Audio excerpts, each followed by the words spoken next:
ქაფშიის სეზონის მოახლოებისთანავე ფოთელებს ახალი თავსატეხი უჩნდება. მაშინ, როცა თევზის გადამამუშავებელ საწარმოებში მუშაობა აქტიურ ფაზაში შედის, ქალაქის მთელ ტერიტორიაზე თევზის ფქვილის უსიამოვნო სუნი ვრცელდება.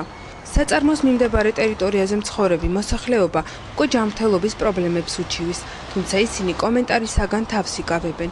ამბობენ, რომ მათი უმრავლესობა სწორედ იმ საწარმოშია დასაქმებული და ზედმეტ პრობლემებს ერიდებიან. რიგითი ფოთელები კი ხელისუფლებას საკითხით დაინტერესებას თხოვენ. გვაწუხებ თევზის სუნი, მით უმეტეს ჩვენ ახლა უკვე წლოვანი ვარ და ძალიან გვაწუხებს კალიჩნევას რომელს თუ მიიღებენ. აშნელი სუნია ქალაქში შეუძლებელია მის ეტანა. არ ვიცი რომ ვინ ყავს ფარველები ამ კომპანიას თუ რაღაც არის. რაღაცა უნდა მოიგმოქმედოს ხელისუფლებამ, თორე არ შეიძლება ნამდვილად ასე გაგრძელდეს. ერთ ვიძინებთ, ერთ გამოვდივართ გარეთ და ვერც ფანჯარას ვაღებთ და ვერანაირად მოწამულია აბსოლუტურად ჰაერი. ოთახსაც ვერ ვანიავებთ.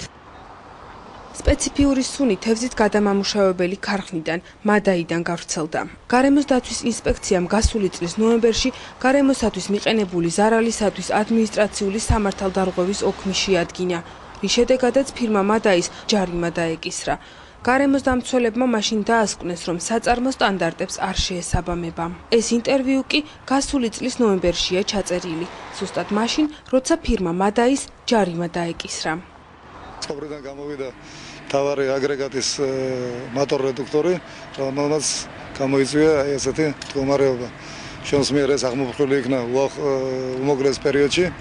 2-3 საათის შემდეგ ამ ინტერვიუდან ასეთი სუნი არ გავრცელდება ქალაქში. ამ განცხადების მიუხედავად ფოთში თევზის უსიამოვნო სუნი დროდადრო ისევ იგრძნობა. ეს ის შემთხვევაა, როცა პრობლემას ხელისუფლებაც აღიარებს, მაგრამ სურათს ვერ ცვლის.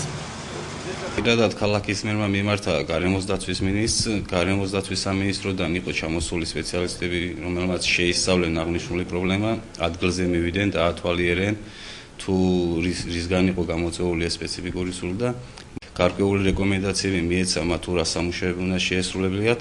ამჟამად ნაწილობრივ ეს რეკომენდაციები, რომელიც იქნა გარემოს დაცვის სამინისტროს წარმომადგენლისგან მიმართული, ნაწილობრივ გადაჭრილია და დღესდღეობისაც მიმდინარეობს ამ პრობლემების გადაჭრა.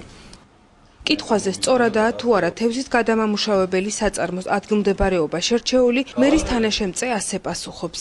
უკეთესი იქნებოდა, რომ ცოტა ქალაქისაგან მოშორებით გაკეთებული იყო ეს ქარხანა და გათვალისწინებული იყო ქალაქის სიხშირე, ქალაქიდან გამომდინარე თუ საით უდერავს ნიავი და ისე აშენებული იყო, მაგრამ დღეების მდგომარეობით ეს უკვე რამოდენიმე წელია აშენებულია და ქარხანა უკვე ექსპლუატაციაშია შესულია, აქედან გამომდინარე ახლა ვერაფერ ვერ მოხერხდებით და ახლობით 64 ადამიანი არის დასაქმებული, რომელიც აჩენენ თავიანთ ოჯახებს და თევზის უსიამოვნო სუნი ფოთში დღემდე ვრცელდება. მოსახლეობას მიაჩნია, რომ ამ ბიზნეს ხელისუფლების მაღალჩინოსნები მფარველობენ და სწორედ ამ მიზეზით არ ხდება არსებული პრობლემის გადაჭრა.